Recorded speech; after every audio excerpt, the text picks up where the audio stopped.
แสแสดงถึงความเท่าเทียมในสังคมทุกคนล้วนแสวงหาความสุขสมความกังวลบ่มีภัยอยากพบผ่าน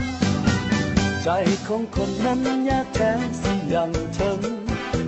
ต้องคนให้ละถึงภายในทั้งจะมีรถงามบ้านหลังใหญ่สุดท้ายบ่มีสิ่งใดที่แน่นอนในโลกนี้มีแต่สิ่งบ่เที่ยงแท้ขอเพียงตาบอกลังโลกการเกิดทันหมายทางฝันจะสัญญาบ่สำคัญประสบการณ์นั้นอยู่ที่ระหว่างทาง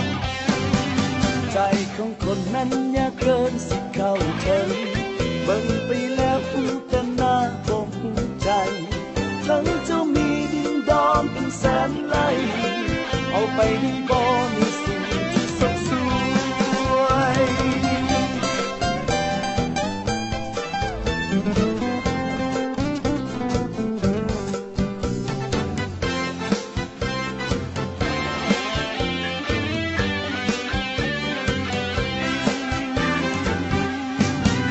ใจของคนนั้นยากแท้สิยังถึง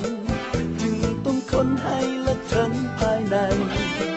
ทั้งจะมีรถงามบ้านหลังใหญ่สุดท้ายบ่มีสิ่งใดที่แน่นอนในโลกนี้มีแต่สิ่งบ่เที่ยงแท้ขอเพียงตาบอดลังโลกการเกิดทันหมายทางฝันจะสัญญาบ่สำคัญ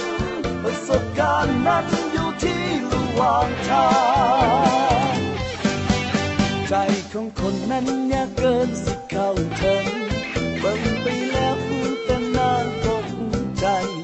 ทั้งจะมีดินดอนเป็นแสนไร่เอาไปได้บ่ในสิ่งที่สดสวย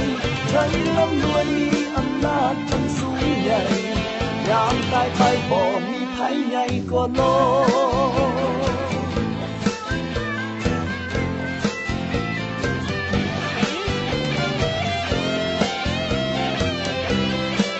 ยามตายไปบ่มีใครในกว่าโล